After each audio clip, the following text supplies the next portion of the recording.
Assalamualaikum warahmatullahi wabarakatuh. Perkenalkan, nama saya Rista Optika, NIM 1930201220. Saya dari Universitas Islam Negeri Raden Fatah Palembang, kelas PGMI 06 angkatan 2019 dari Fakultas Ilmu Tarbiyah dan Keguruan.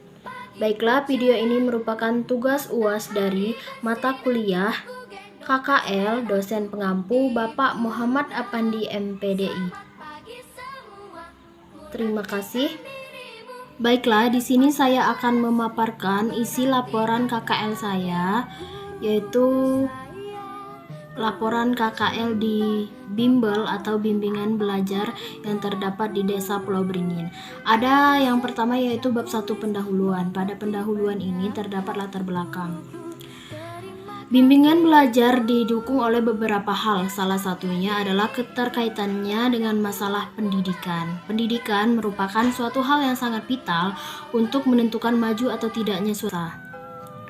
Nah, bimbingan belajar ini memberikan pengetahuan yang baik untuk adik-adik TK, SD, serta SMP dan jenjang-jenjang yang lainnya sesuai dengan bimbingan belajar yang ada di tempat masing-masing. Nah, bimbingan belajar juga mencerdaskan dan memberikan ilmu-ilmu yang telah dimiliki dan diberikan kepada siswa SD dan TK, agar siswa memiliki sikap dan kebiasaan belajar yang positif, seperti kebiasaan buku, disiplin dalam belajar, aktif mengikuti semua kegiatan belajar yang diadakan, serta mempunyai perhatian dalam memperhatikan semua mata pelajaran. Dan yang kedua terdapat rumusan masalah. Nah, pada rumusan masalah di sini ada 3. Yang pertama, apa pengertian dari bimbingan belajar? Yang kedua, apa fungsi dari bimbingan belajar? Dan yang ketiga, bagaimana langkah-langkah dalam pelaksanaan bimbingan belajar? Adapun dari tujuan rumusan masalah tersebut, yang pertama yaitu dapat mengetahui apa sih pengertian dari bimbingan belajar. Dan yang kedua, apa dapat kita ketahui bahwa fungsi dari bimbingan belajar itu apa. Dan yang ketiga, kita bisa mengetahui bagaimana langkah dalam pelaksanaan bimbingan belajar tersebut. Baiklah, di sini kita masuk ke bab 2 yaitu tentang pembahasan. Adapun deskripsi tempat KKL yang pertama yaitu sejarah berdirinya tempat KKL. Nah, setelah saya turun ke lapangan dan bertanya kepada ketua pendiri tempat bimbel tersebut, bahwa dia berkata di lingkungan dekat rumahnya banyak anak kecil yang usianya dari 6 atau 7 tahun, dan tidak sengaja dia bertanya kepada anak tersebut tentang membaca dan menulis. Namun anak tersebut hanya menggelengkan kepala. Jadi di sanalah si pendiri tempat bimbel ini terinspirasi untuk membuat bimbingan belajar. Setelah itu memusyawarahkan dengan keluarganya serta teman-temannya, serta juga mendapat dukungan dari warga setempat, sehingga menjadikan dia untuk bersemangat untuk membuat tempat bimbel tersebut. Nah, yang kedua, adapun struktur organisasi pada bimbel itu terdapat yaitu pendirinya yaitu bernama Nabila Aulia Sapitri, dan adapun bendahara yaitu Lia Kartika, dan sekretaris atau guru pembimbingnya yaitu Saada Rahmawati. Adapun penasehatnya Ibu Dani Sayati.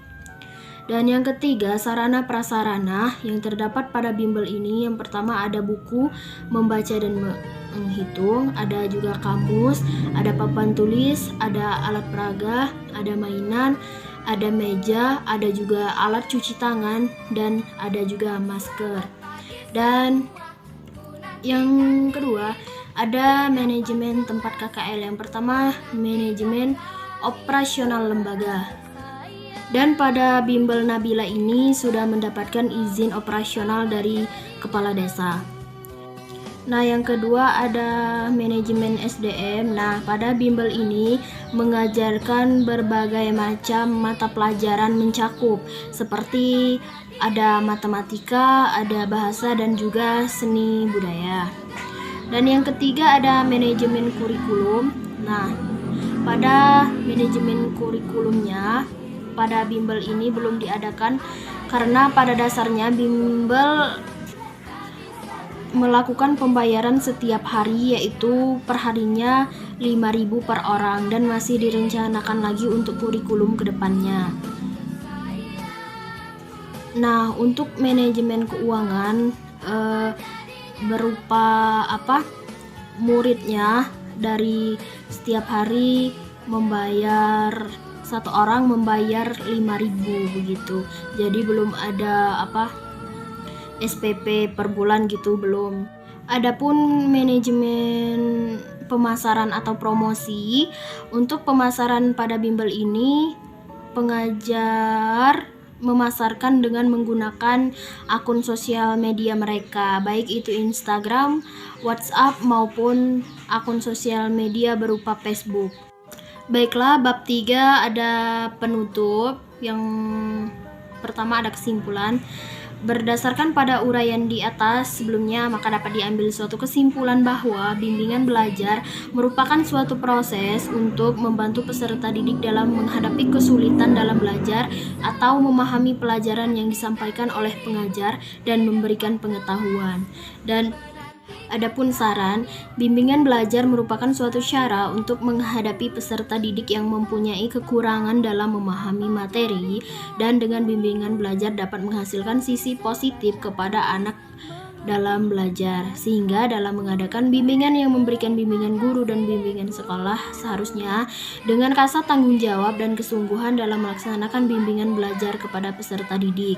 Dan selain daripada itu, harus sesuai dengan program yang telah ditentukan oleh pihak sekolah atau pihak bimbel tadi ya.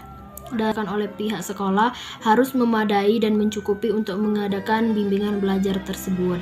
Nah, pada bimbingan belajar tersebut masih banyak sekali kekurangan ya, karena pada bimbel ini baru saja dirintis dan baru akan berjalan 1 tahun, dan untuk kedepannya semoga bimbel ini akan menjadi bimbel yang bisa menguntungkan ya, bisa menguntungkan bagi masyarakat sekitar dan bisa juga membawa nama baik Desa Pulau Beringin.